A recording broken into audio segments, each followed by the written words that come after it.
You're making cold calls, you're doing your best. Every single dial you'd make, it feels like it's just going horribly. One person is hanging up on you, another one is yelling at you because you have their personal cell phone number, and then countless numbers of voicemail. How do you stay focused? How do you stay motivated? Well, I have an idea. It has worked for me and worked for my clients, and I just want to come to you as your good friend Donald and help you out today. Check it out.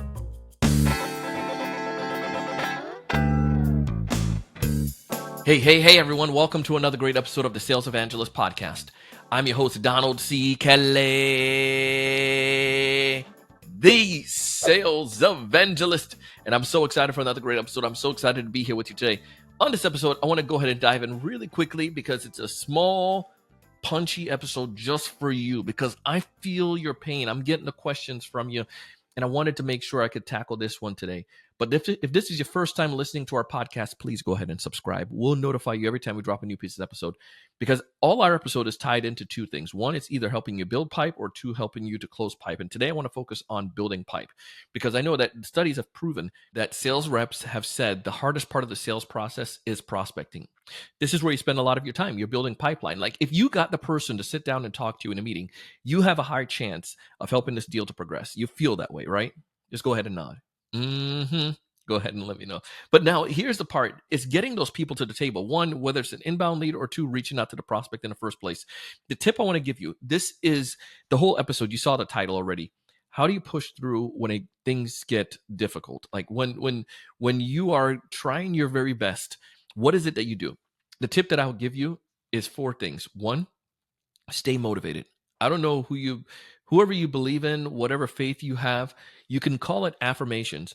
But the key that I found is being able to set that goal in the morning. For me, it's a prayer that I say to, my Father in heaven. Heavenly Father, help me to be led to those who are in need of our product and our service today. And I know you may say, well, I'm not of your faith, Donald. That's totally fine. But maybe you speak to another God, or perhaps you have, affirmation. You can use that. You can say, I know there's somebody out there today, and my goal is to find him or find her or find them or they, whoever. But the point is, you're focusing and you're setting this belief in your mind. What I find that makes this happen is that it goes into your subconscious, and don't, before you get all crazy on me, your subconscious brain start thinking about this, your mind start to think about this, and it becomes this overwhelming focus that everything you do leads towards this end when you're doing your prospecting. It's especially when you feel that you have a mission-driven focus. Like if your solution is going to help school kids do better in their schooling, like just think about that. There's a teacher that desperately needs your help and you want to find them. Or perhaps it's a software that's going to help protect an organization from, from intruders or attack. Like, you need to go and find those people and protect them. And they need it, but they're overwhelmed doing all the other stuff. They can't get to it. Or maybe it's as simple as you offer a service that's going to help lawyers to be able to make their days so much better so they don't necessarily have to get burnt out or whatnot. There's so many different reasons. There's a mission that we all have, a purpose that we all, our solution have. And it's our job to go and find that person. And each day, if you go with that thought, I find that it helps me. But it's, again, having a motivation or a focus that goes with it. For me, it's a prayer. For you, it could be a mantra or a affirmation or whatnot. But saying that in the morning, I'm telling you, it helps you to start off the day in your prospecting time. Number 2 is then having a specific checklist. I have my sales planner, but you can use a sheet of paper, and I do this all the time, where instead of using, like, you can do it on the system or whatnot, but I put a goal. Like, say I want to make 20 in the next hour. I want to do 20 or 30 outreach. Let's say 20. It's realistic, right? 20 meaningful outreach activities, and I want to get 5 conversations. So I'll put those 2 columns, outreach activity, and then conversations, and third column, technically, an appointment. And all of that, I'm trying to find that one person that I need to get a hold of within that hour that can book that appointment. That simple task keeps me on track. It keeps me focused, and I'm just relentless because I'm going down. I'm trying to get to that 20. There's a good book that's called Go for No, and we've talked about this on the podcast before, and they have a new version. But the idea is that you're going to get the no so you can get the yes. And that's the piece I want to spend a little time on here. Like, the no's are going to happen. I'll tell you a quick story. I was making calls I was reaching out to people, and it was like the end of my day, my last hour, and I knew I needed to get some prospecting, and I just feel it. Like when if your body's telling you, bro, I need some salad, or I need some kind of, you've been binging out on some too many Chick-fil-A meals, and you feel like I need to get something, some kind of vegetable inside my body. Well, this is that feeling that I got, like I need to get the prospecting in today. And I was making the calls, I was going through, and I was getting overwhelmed. I'm telling you, I'm being vulnerable. There's so many things that I need to do, but I really wanted to get the calls. And I was like, you know what? I don't. Where should I even start today? Where should I focus on? This part of the focus list? Should I focus on here?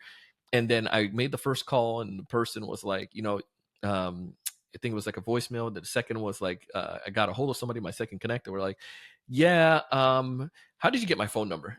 And she was like so angry. And I tried to explain to her how I got her phone number. And I'm transparent with people. I let them know there's tools out there. She's like, well, lose the number and don't call me back again. And don't call after hours.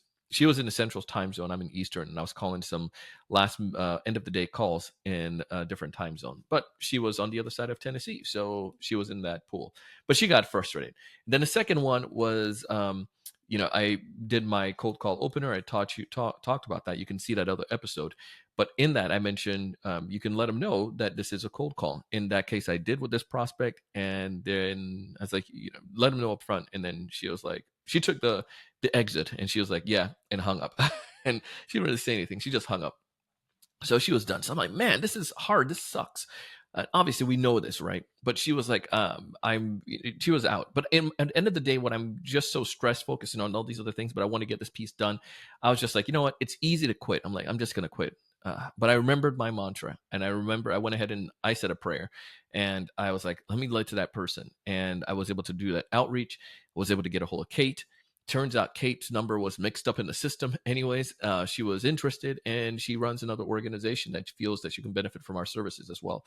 Two things that happened from that, two potential opportunities that's coming from that one call, because I didn't give up at the end of the day, and I did my focus. No's are going to happen. Don't let the no stop you. Just keep on moving. And at the end of that, we were able to book the appointment and so forth. The point I'm trying to get is go even when it's difficult. Keep going even when it's hard. Don't let that stop you. There's someone out there that needs what you have to offer. It's your job to go and find that person.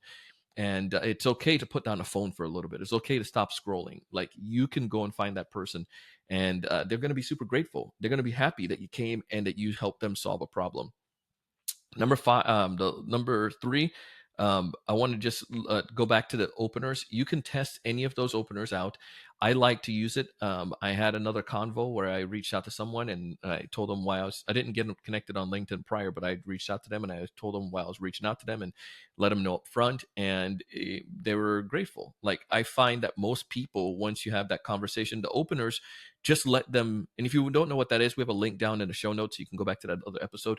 But the opener idea, it just lets them know that you're human, and lets them, be vulnerable with the prospect. And I find that very good. And the final thing that I will just tell you, the number 4 principle, is that there's always a success out there. You just got to push through, get through the hard moment, and there's a success out there. Just at the end of the day, you can and you will get a hold of people. So I don't know who needs that today. Some of you have asked about this when it comes to prospecting, but that's what I want to tell you. Short, simple, and sweet. 1, have a purpose, have that motivation. What is it that's going to push you? 2, use a checklist to check off and to tally your calls. 3, test out the openers as you're making these calls with a prospect. And 4, push through, even though it may be challenging. Go past those. Know there's an opportunity out there. Success is there. I want to help you succeed. If you want to take part in a mastermind where we motivate each other like this, check out my mastermind. Go to thesalesevangelist.com/mastermind. Again, thesalesevangelist.com/mastermind. As always, I want you to thrive. I want you to succeed. I want you to raise your level of thinking. And I want you to go out and do big things. See you on the next one.